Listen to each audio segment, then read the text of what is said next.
Hey, what's up? It's me, your girl Nia. I am coming to you from Black Exploration with Nia. Drinking your water and minding your business is the best when you literally have a chemical imbalance that is causing the personality defect of narcissism. I only want to talk about this because I have supported men through this. And I know that when men are in dark times, they drink alcohol or they have lots of sex. What value can you bring to this person and see in them? So how much did you have to fix your relationship with yourself first in order to have a successful relationship with someone else? Even in the realm of dating. When it comes down to it, people's opinions are not facts, it's just their opinions.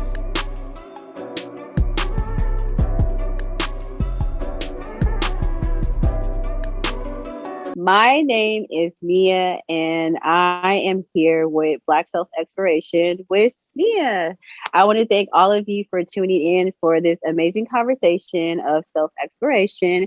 We all know on this platform we do all things authentically. So show up, be who you are, be transparent. And if you want to share your story, your narrative on this show, make sure to email team@originalconsulting.com or DM me or comment below.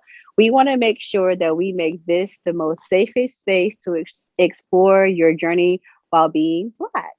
So I have the privilege of bringing you guys Akayla. Akayla is so many different things wrapped into one. I can tell you my experience with learning and growing with her has been through different channels. South Bay Turn Up. I met her through that lip serve. Also through Redemption Church in San Jose and just local Oakland community-based organizations and programming that people have put on in the local city. So we're acquainted on multiple different ways. So I knew that when I started this podcast, I was like, okay, I know her on so many different levels. She's always showed up a genuine person. I have to bring her on here. And she said yes. So I'm just really enthusiastic about introducing her to the platform. Okay, let's tell everybody a little bit about yourself and ways that you're exploring intimacy, guys. Kayla chose the biggest topic to talk about, intimacy. So we're gonna get some things really uncovered. Yes. So I also just wanted to add that we ended up in Thailand together. So that was an awesome trip. We ended up in Thailand. So that was awesome. Hello everyone. My name is Akayla. I consider myself a life brand and impact strategist kind of in that realm, but I've always been really passionate about helping people grow and become the people who they're called to be. And for me, my journey really started in college where I had to kind of take time to find out who I was in this world, what was my purpose, how powerful I was. And it was things that I didn't realize. And so stepping into that space and really literally having to do the work.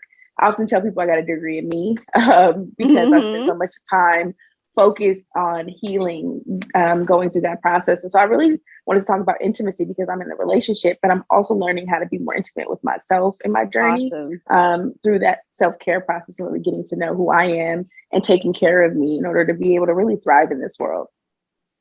So let people know a little bit about, I know that we always often introduce ourselves through our titles and what that means to society. But introduce yourself and what people can explore with you, what they can. So what I mean by that is, like, for example, I'm a mother, I'm a sister. I also love fitness. I'm into relaxation and rejuvenation. I believe in legacy building. I believe I'm a cycle breaker, right? I'm also a Christian woman. I'm also non-traditional Christian. I study IFA. I do a lot of different things that make me, I'm a tantric goddess, right? Which is really not something that's standardized for a Christian. So I want to know, let the audience know a little bit more authentically about who you are.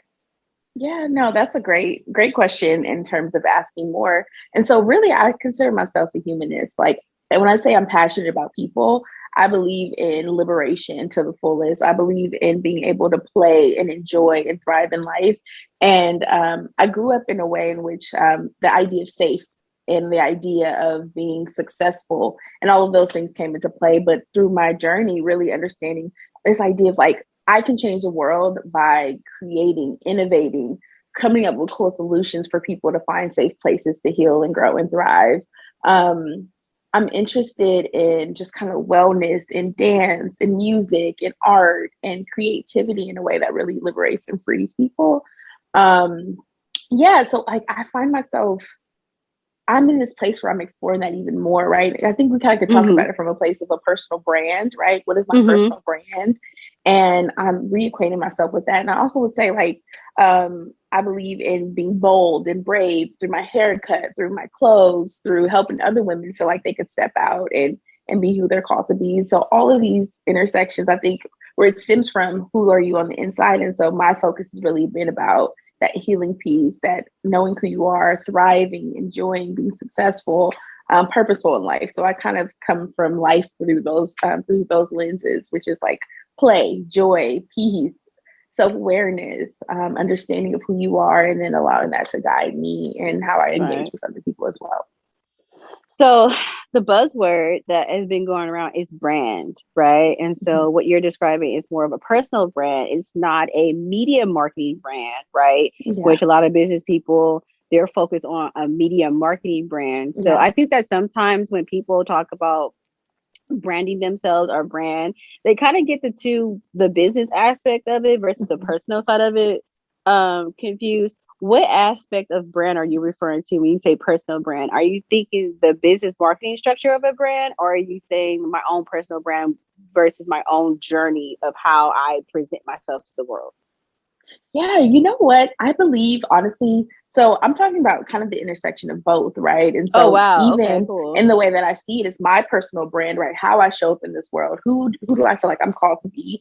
How do I want to, if I'm bold and confident, if I'm a people person, if I'm a humanist, if I'm an event kind of a person that brings people together, that's my personal brand. But what I believe truly is that I would love for people to be able to use that to create their marketing brand, right, where they make money from it, because that's who you are in this world. How do we show up authentically as our unique selves and be able to thrive with that, right? Like live purposely, live freely, make money from it, and we can exist in the fullness of who we are every single day. So I think they're separate and they're also connected. So I'm talking about me as an individual and who I am, just as I exist within myself, but then being able to use that versus me feeling like I have to perform or be anything other than who I am out in the world as well.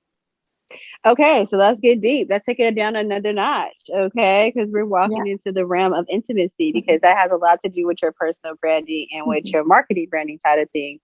And the way that the world is going in 2022 and beyond, people are getting more into personal brands. I know this personally from being a business owner and a brand consultant, as well as having a social media branding manager that actually tells me that technology is moving toward the more empathic way of branding yourself versus the performance way of branding yourself, which you brought up. So I feel, and this is where we can talk about the topic of how intimacy with yourself plays into how you display yourself in publicly.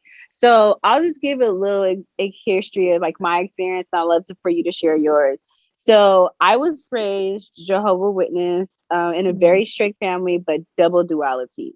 So my father was a street pharmacist and my mother was his down chick who, I'm gonna be very transparent.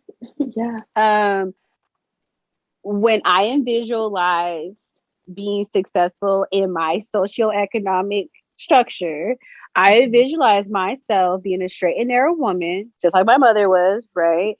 But only to support my man's habits, which is how he got money. So I would be like the front facing of the family brand while he was doing whatever he needed to do to be the financial backing of that brand. And so growing up in those two dualities for me was very, very confusing, because my dad also would always tell me, don't date anybody like me. I don't have a 401k.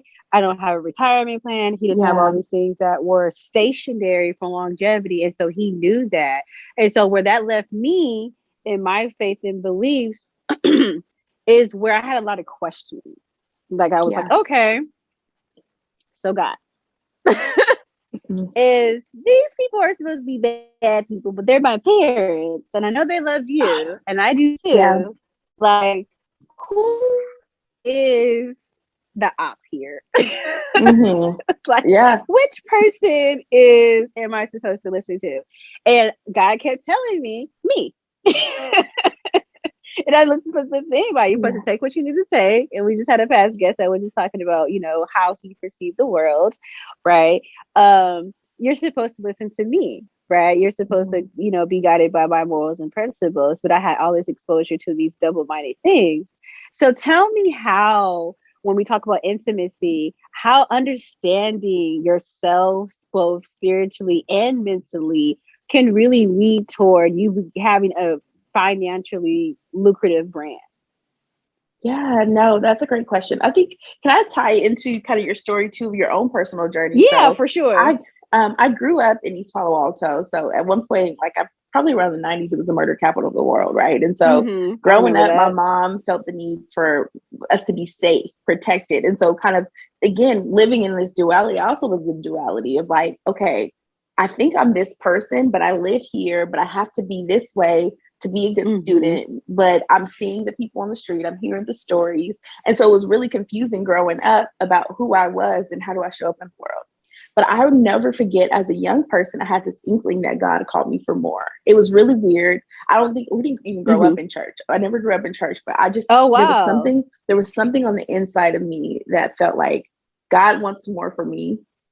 God, I'm special in this way that I don't understand, but I never really felt like I fit into my community. And so for a long time, I didn't have intimacy with myself. I had it in a way that was negative. I had a negative relationship with myself, right? Because I was kind of bullied and I was confused. And so I was taunted. I was my own bully at some point. So I didn't have a real relationship with myself in a way that was healthy and uplifting.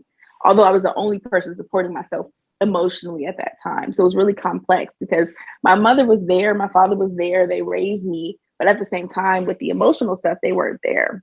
Okay. So growing up, I had a more negative relationship with myself.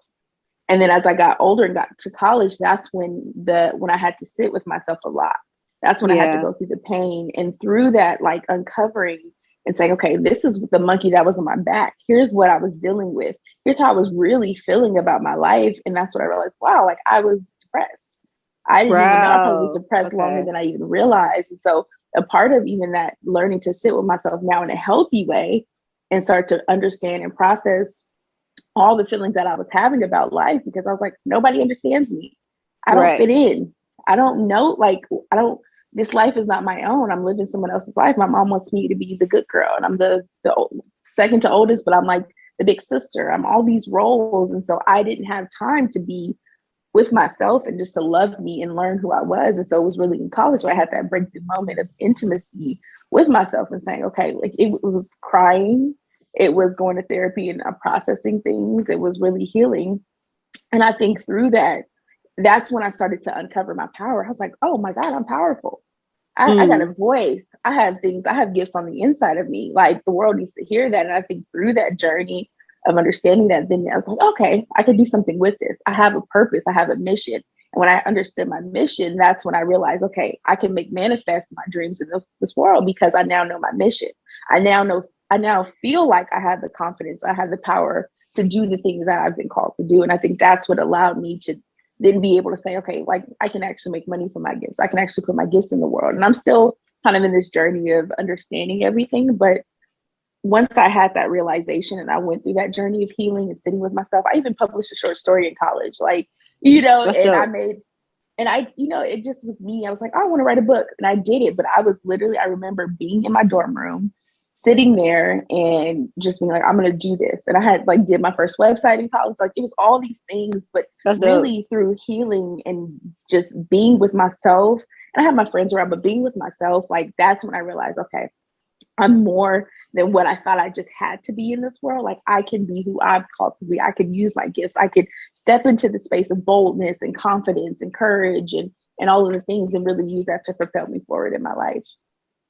So talk to me about how depression played a part in either the realization or the delay in that awareness. How old were you would you say, if you can just think back to your healing journey, would you say that you struggled with depression? Honestly, I didn't know I was depressed until freshman year of college. But As I look back in my journals from middle school and high school, it was long ago. It was longer than that. And I think, so I remember being in college and I went to Loyola Marymount University and I had my LMU hoodie and I had my leggings. And of course I washed it, but I had like a couple leggings, I had a couple hoodies. And so I was just like wearing that. That was my uniform. And I was like, oh, something's not right. I started sleeping. I'm not asleep. I only need 6 hours of sleep every day. Like, I don't need that much sleep. But I was sleeping. I was napping. I was like, I don't even nap. I don't even like to sleep. What's going on?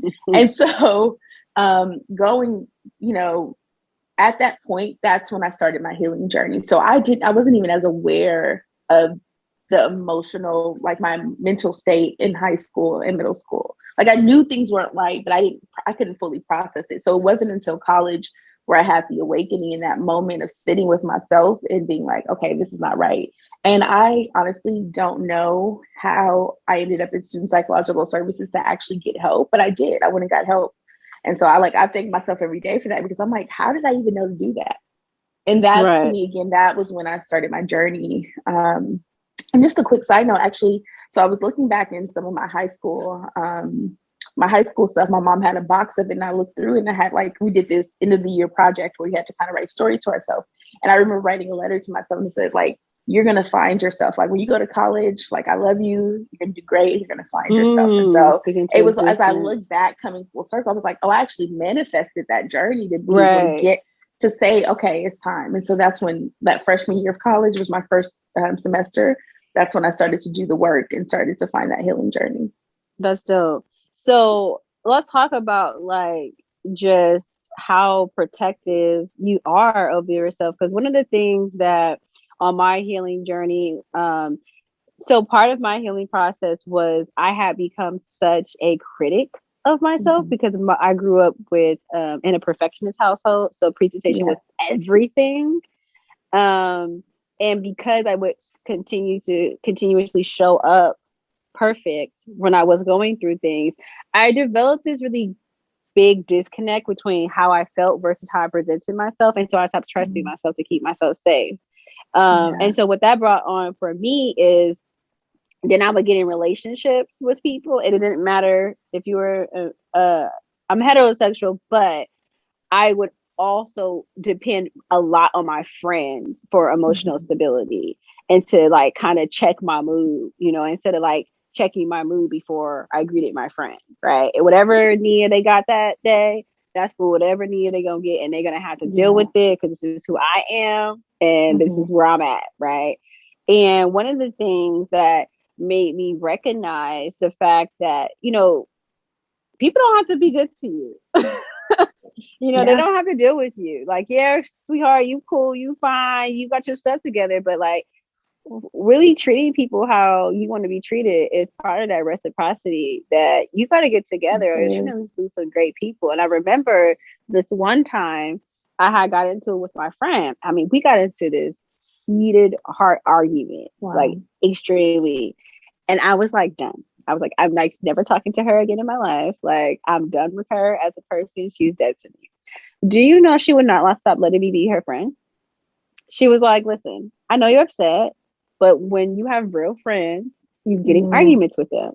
And this is a argument that as friends we are in, but we're going to work through because we're going to be friends for a lifetime. I was so pissed that she did that because my approach to intimacy and when it comes to relationship was you're as good as the last argument that we had. And so what she was calling for me and my intimate relationship with friendship was to be greater than that detachment, and to not hold people hostage for, showing up and expressing themselves for who they are.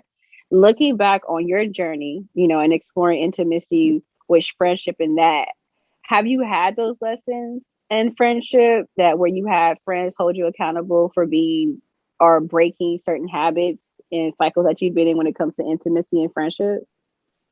Yeah, no, I definitely have. I think as I think back on my friendship journey, so I have friends that I've known since kindergarten and I'm still friends with them.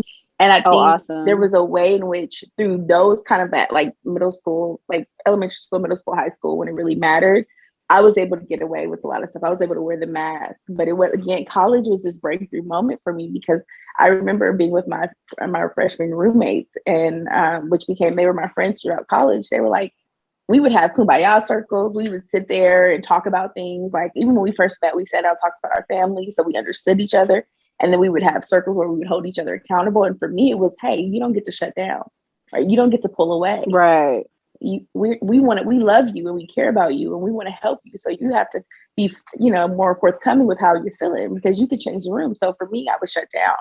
I was the type of person I'd be like, okay, I just shut down and kind of go inward. But they were like, oh no, because that also shifted the energy of the room, right? I can literally change the energy. Right. If I'm happy and joyful, I'm setting the temperature. If I'm sad or I'm withdrawn, the temperature is also set then. And so they would challenge me like, hey, you don't get to just pull away. You have to communicate. And so that actually helped me to learn to speak out about what I was dealing with. And it's even funny that I think about it when I go back to my high school friends. I tell them some of the stuff I was going through, they wouldn't have known because I was not forthcoming. I didn't feel like I could share those things. But by the time I got to college, I was starting to own my story and share with friends. And I felt like I finally was really getting support and being able to work through a lot of the stuff that I was experiencing. So for an audience member, right, that's going through those similar journeys, let's say like your journey started really to peak when it was in college. What are some signs that you were having a spiritual awakening that you can kind of tell people to look out for? Yeah, for signs when you're having a spiritual awakening, I think you start to you're sick and tired of being sick and tired. You get to a place in your life where you realize the life that I was living is a life that I no longer want to live. And it's not benefiting me in any kind of way, right? Like I'm either people pleasing, I'm living my life for other people, I'm unhappy. And when you get to that place of recognizing that, you just can't do it anymore. Like, I don't want to live like this anymore. That to me that's one of the first signs. You have to get kind of sick and tired of being sick and tired. And you're going to know, okay, it's time for a change. And I think then you start to feel different too. You realize in the circles that you're in, there's no longer alignment, or you realize like, wow, actually, I really don't like this person. I really don't like these people. And I've been here and I've been hanging out with them for however long, and I've been doing this for however long, and it's not working either. And it's not benefiting me. And then as you look at your life, it's like, okay, am I actually living the way I want to live? So that, I think to me, the being sick and tired of being sick and tired, and you start to feel like the places and spaces that you're in, like you no longer fit in there. This is no longer the life you want to live. It's no longer the life you could live because it's uncomfortable. There's no real connection. And so those are like, to me, the beginning signs of it. And then your mental health. How unhappy are you? Like, and I think sometimes we don't realize, like, people keep on keeping on, but how unhappy are you? Like when you look around and it's like, do you wake up and are you happy? Do you have joy? Are you excited to either go to your job or even hang out with the group or go out or do anything that you really enjoy doing? And that to me are all the signs of like, if you're changing and it's time for changes overall. And so you knew intuitively to do certain things to help yourself with managing the fact that you were changing and becoming this new person. So what people can also look for is for themselves for the answers, is what I hear. Yes. Like you're not going to get it from anybody else. No relationship's going to come into your life. No magic aha moment is going to come. It's going to come when you get to a point in your own emotional state where you're going to make a sound decision to want and do better for yourself. And that decision and that movement is not going to be created until you hold yourself accountable and answer to whatever's pulling you, right? Because you answered to a call and then you got pulled to some resources that helped you with navigating that. Absolutely. I would say that community is a part of it, right? Because I think people become your mirrors sometimes in some ways in certain relationships, right? You have a mirror. And so I think shifting that to where you kind of start to see, okay, who am I more aligned with? Who can I have real conversations with is a key piece, because sometimes you need that mirror. I think of the example of like, imagine you do the work and you're single, but then you get into a relationship and you still have to do more work. And it's that kind of thing where you have that self-work, but then you almost need those other people who can become mirrors for you as well to kind of give you some insight, and you could see some things that you wouldn't see if you were just by yourself. So I think the bigger piece is you, and you holding yourself accountable and making a decision and doing something about it. And then that other piece of making sure aligned with people who feel your spirit. You're like, okay, actually this person makes me feel good. This person actually, gives me something or adds value to my life in a way that I'm like, I can see things differently. So you sometimes do need that because, like, again, you're single, you do the work and you're good, but then you get a relationship, you still have more work to do. So I think it helps to kind of have that combination because relationships are a key part of our lives as well. Yeah. And then we're going to get into that too, because I want to take them through a journey of like you growing up, right? Which is what we talked about in East Palo Alto, and see the double duality of what it means to like own your personal brand and hold that to a space where you're being authentic about it, to then deciding, right, when you were in college to focus on some of those discrepancies that you're experiencing because it was causing other signs and symptoms of depression that you had to face. So now you had mentioned earlier part of your self-exploration when it comes to intimacy is having intimate relationships with another person. And I think that's a really great segue into, how does your upbringing also affect your ability to show transparency, intimacy when it comes to being with another person in a relationship, and how those building blocks have gotten you to the point where you're not ready to welcome in another person into your journey and do it from this lived experience rather than this like place where I'm like kind of like falling, trying to get back up and not sure if I'm gonna do it right or not, doing it unintentionally. So are you exploring intimacy intentionally, or are you kind of feeling your way through it? That is a wonderful question. I am exploring it intentionally, and I think I'm in a relationship now. So this is my first real relationship, and we're actually going to be going on we'll be made a year in June, right? So okay, congratulations. 1 year of being in a relationship and going through the process. And I think when I think about my family and my mom and my dad, they were together for 20 plus years, never married.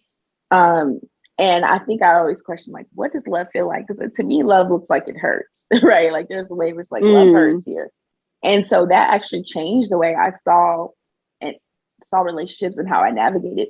Even from a young age, I realized I was a heartbreaker in a way, because I remember the first guy I really had a crush on, he asked me to be his girlfriend. I said no. So I was already trying to protect myself, already trying to create distance. And so I didn't allow for real intimacy. And that actually translated into having probably more sexual relationships versus like actual romantic relationships, because either I was protecting myself, and then I was also afraid of people hurting me and getting close in that way. So it was really it was a strange cycle. It was it was a weird place to be. And I think even at the same time, I've always wanted love, but the fear of being hurt and kind of seeing the way my parents were together, I was like, love is painful. And then I had my friends going through painful stuff. So that really changed the way I saw relationships. But as I got older, there was a point in which I wanted to change the tide. And so I started to sit with myself and say, like, I don't want to be treated like this. I don't want to deal with men in this way. Like, I want healthy relationships. So I started doing the work. I started going into like workshops. I remember going to a singles ministry at a church, and we did some video work and had some circles and was doing some community work, and I watched videos. And so I started to change that because I wanted to be different. And so I think when I talked about that single person doing the work by themselves and then getting a relationship, that was me. I was the person that did the work alone. And so through my relationship, it's been more intentional, because I'm like, okay, now I'm having to unpack and learning to go through this process and understand that, just like you were talking about with your friend, like conflict is a part of relationships too. It's a part of it. And so I'm going through it and understanding what we're processing and working through things and learning communication and learning that I don't have to be defensive all the time. So it's really was all those things. And so for me, now it's more intentional, being more intentional and working through a lot. And when you were looking to get into an intimate relationship, were you looking for someone intentionally, or did it kind of happen? How did the connection occur? So I was in the process of, I had the intention in my mind, I wanted to find a full-time boyfriend. Like I wanted a boyfriend. I didn't want any of the relationships I had before. And so, but this relationship kind of happened, I would say almost not organically. I had met him on Clubhouse. I DM'd him about his brand. As we go back to that, I hit him up about his brand. And from there, were just friends. We were just literally talking. And then he flew me out. We just had such a great connection. And so we had about probably 5 months of friendship, just friendship. Yeah. Literally just friendship. So it was, by the time we ended up in a relationship, all that stuff, it wasn't expected. So I was like, oh, he's just a cool person to talk to. Like, and and what I found though was like, I can be myself with him. We laughed, we talked about, like history, all kind of stuff. Like just, we can nerd out together. We laughed together. We had a really great conversation. So by the time, we actually got in a relationship, it was like, oh, he's super cool. And we just felt like friends for the first 5 months or so.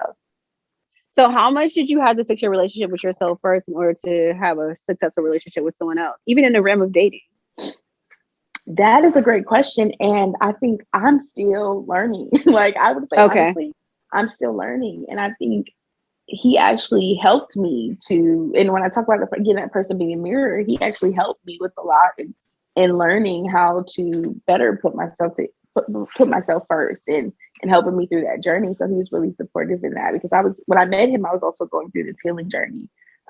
For so long, I had put people before me, and in ways that I was still finding myself, and I felt confident and strong. I also had those still habits of being a sort of holding space for everyone else, and not necessarily always having space held for me. And so he became a person to help me hold space. So I've been able to heal and process. And now it's kind of, as I've gone through that healing journey, I think I'm in a place now where I'm like, okay, the tide is changing and we're finding that balance. About that. So one of the things I like to talk about from just childhood narratives and how that manifests into adult life, right, is our upbringing. And so particularly for this intimacy piece, what I'm going to talk about is the first relationship you've ever been in, which is with your father, right? And what type of narratives did you pick up from that relationship, and how does that affect your dating life? And for me personally, like I said, I grew up being like positioned to be the one that had the official paperwork and things together, because my dad dropped out of school at 8th grade. So a lot of my mom's tasks were to make him official, right? And like help him with that. But my dad also was a narcissist in character. But it wasn't like a narcissist in a way that was like demeaning and unkind. It was a narcissist. He was extremely selfish. But only because he had abandonment issues from his mom. And so in order to survive, he had to become very stingy. And also the person who hurt him was a Black woman. So he always had this like love-hate relationship with my mom, because he respected her and needed her. But at the same time, he had his unresolved trauma from his mom that he was bringing in, that I can see now clearly. From like having conversations with my grandmother and being like, why? It all makes sense. I get it. It's just so systematic and familiar. Like, this is my family's narrative, Jesus Christ. So how did your relationship with your father affect how you attracted men, and what type of men did you attract because of your relationship with your father? Listen, I don't know if we have the same life or what. No, it's a little bit different. But I mean, when you're talking, I'm like, so my dad? Like, is your dad my dad? Because what? Yeah, no. I think so. It's so funny because I grew up, I was a daddy's girl, probably up until I was probably about like, 5 or 6, maybe 7 or so. I was a daddy's girl. I love my dad so much. But my dad also grew up, his mom abandoned him, his dad abandoned him, and my dad pretty much grew up in foster care. I didn't know all this until I got older. But as I got older, I think my dad was there, like he provided for us, but he wasn't emotionally there. I'll never forget the day I showed my dad some, like I had got all A's and probably like a B, and I was like so proud of myself. I showed my dad my grades. He's like, okay, that's cool. No real like congratulations or anything. And then I go out and everybody's telling me I got a 3.7, which wasn't the truth, right? So he's still bragging on me, but he didn't show me that love directly because he didn't have a father and his mother abandoned him. So he also had that kind of love-hate relationship with probably Black women as well, because and even to this day, like his mom passed away, but he's more of that the little boy that was hurt than he was before. That's a lot of backstory just to say that my relationship with my dad, eventually as I got old enough, I was really angry with my dad because I felt like he didn't love me. Like he didn't show that he loved me, right? Like the financial stuff was whatever, but it's like I wanted to feel loved and I needed that love from him. And I remember going to a friend's house all the time and just kind of seeing the way her dad loved her. So I used to compare all the time, like her dad loves her so much. He's so kind and so present with her in a way that my dad wasn't.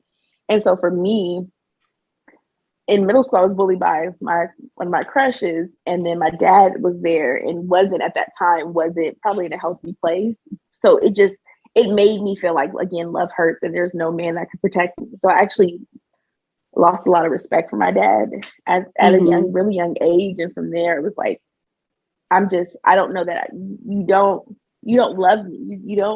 I don't see how you can love me. I don't see how I can love you and you don't love me and you're not showing that. So that really impacted me actually not getting into a lot of relationships, but then ending up not really having a voice and not feeling beautiful and being with men who were also, I think, somewhat distant, right? The same way kind of you want the love, you want the love from your father, but then there's some distance there because he's present, but he's not really present emotionally. And he'll tell, today he's like, I love you. And we're cool now. But I think as a young person, as like a 8-year-old, 9-year-old, 10-year-old, like all I want to know is that my dad loves me and I want to feel that love and I want to know that I'm loved and I want to hear it because it actually caused me to seek out. I always had the empty void of not feeling loved and kind of seeking that out in men, but also not trusting them either. It was weird. I didn't trust them, but I wanted them, but I didn't trust them, but I wanted them. And so it was really this push and pull for a lot of my life. Yeah. Just like kind of come close, no stay away. Narrative. So all children desire to be seen, heard, and valued. What could your father have done more to make you feel supported and loved and safe? Seen, heard, or valued more? What could he have done more? I think if he would have just told me he loved me, told me I was beautiful, I think he had conversations with me. I was an intuitive kid, so I was kind of aware and conscious in ways of things. And so I just needed someone to be able to meet me where I was. Like my mom was a person who had expectations of me, like be great, but I needed that safe place where I could just play and laugh and have somebody be like, Dad, like this is going on. I needed words of affirmation. I need words of affirmation and I need to protect her almost too. Yeah.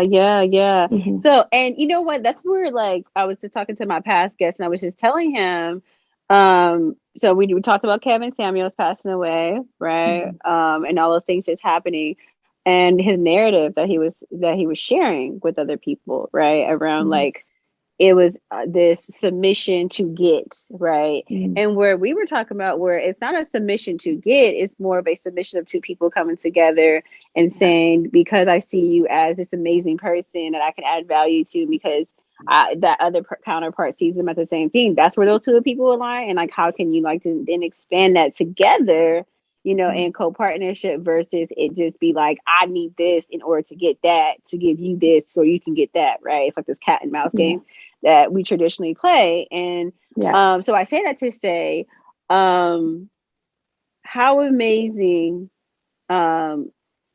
is your partner? Is your partner that you're with? Is he a Black man? Is he an African man? Is he non-African descent? What is he?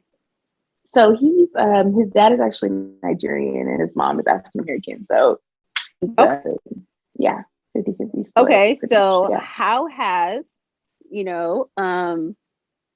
how amazing has Black man been to you outside of that issue with intimacy and seeing relationship from that non-affirmed space? No, it's been really amazing. The way in which I feel like I needed to be held as a child, I feel like he holds me and holds space for me. And so it's really amazing to have someone who loves me, honors me, and lets me know that he does. It's a beautiful thing. And I think it reminds me, and even I think it's not just even me, it's the way he treats my family, it's the way he prays for my family as well. And so that to me is like, it gives me hope that there's strength and there's support and there's the protector that I think, you know, the Black family needs and the Black woman and the Black child needs. And so to know that he is that for me is really amazing. And I really, I'm, you know, it's a blessing. It really is a blessing because he does all that. Like, it's like he holds that space for me in the way that I needed as a child. Really. That's awesome. So when you show up, which is what we talk about in my sister healing circle, we talk about the different archetypes that Black women carry with them, and which we call it in the Bible seasons, right? But when we in a wellness space, we talk about which path are you on right now. He fulfills that healing space that inner child needed as a little girl, and many women marry what they were missing in their childhood, because that's the area of nurturing we need to feel safe in so that we can become a grown woman. And I think that because we don't know a lot of that value of being transparent and going through this healing journey, because we're so busy focused on being the act of a woman and trying to show up as a quote unquote perfectionist to something that we're not well equipped to handle. We missed a lot of that key information. And so what I hear from you is saying, like, he gives me the affirmation and safety and makes me feel valued to where my inner child can kind of be at a rested state, and she can now welcome in a man nurturing her, loving her, because that sense of safety has been. So we're coming to time. And first of all, I want to thank you so much for exploring intimacy, from loving yourself to struggling with depression, but having that spiritual awakening, providing that information that people can gravitate to when they are, and then affirming that they're all they need to have that sense of guidance, that they don't have to go looking out for some place or something that they have that to pull back from. And then to know that women who are struggling with disconnection from men, they can go on a healing path towards healing that, to end up ultimately finding exactly what they've been looking for that they didn't get as a child, that they now can find in a partner, because that little girl isn't showing up and thinking that she's unsafe to love. So I think that journey in itself, and you're how old? Sorry, I don't know if you... I'm 30. I'll be 31. 30, right? Has been profound, because now you can come back and take your lived experience and be such a blessing to other people, other women, other men, who we're just talking about the last one. We don't really talk about how to navigate relationships and how to find that special person. We only talk about, you know, marriage and how to sustain that. But we're talking about how do you find love and how do you get into your soulmate alignment. So I'm going to ask you the same questions. If you were an instrument, what instrument would you be and why? Wow, I've never been asked that question.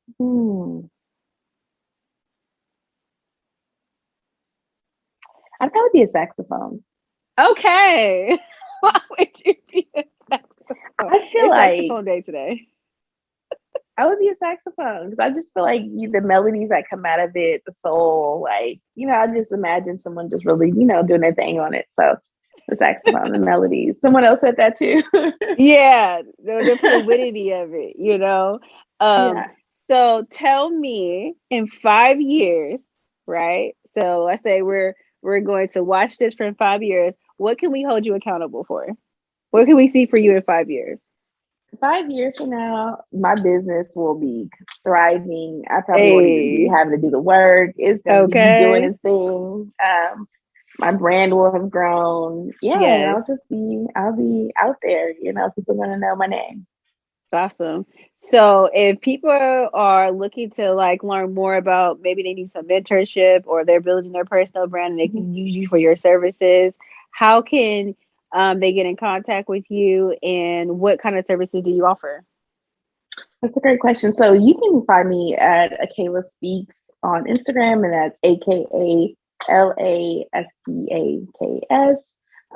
And so in terms of the services that I offer, I'm going to be doing really helping people launch. So I think people often have the gap of getting started. And so I'm really going to help them find their purpose, really honing on their skills, how to package that, share their messaging, and then really get out there. So if you're literally interested in like, I want to do this, I'm the person to help you get started and to get your website going, get your branding going, get your Instagram popping as well. Okay. So also, we love Black women. We love Black men on this platform.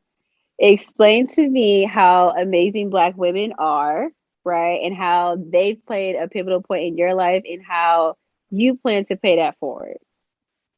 Yes. Oh, man. I think Black women are just magic. And you talk about Black girl magic, but I think the confidence, the way we're able to style, to show up, just to make a statement in this world. And I think it's really inspired me to be bolder, to get more out of life. I've seen Black women travel. So I've traveled, solo. I've done those things. So really being just a trailblazer, the gift, the power, the confidence that they have in this world, really the creativity. There's nothing like the Black creativity, the Black woman and her creativity and how she's able to show up in the world.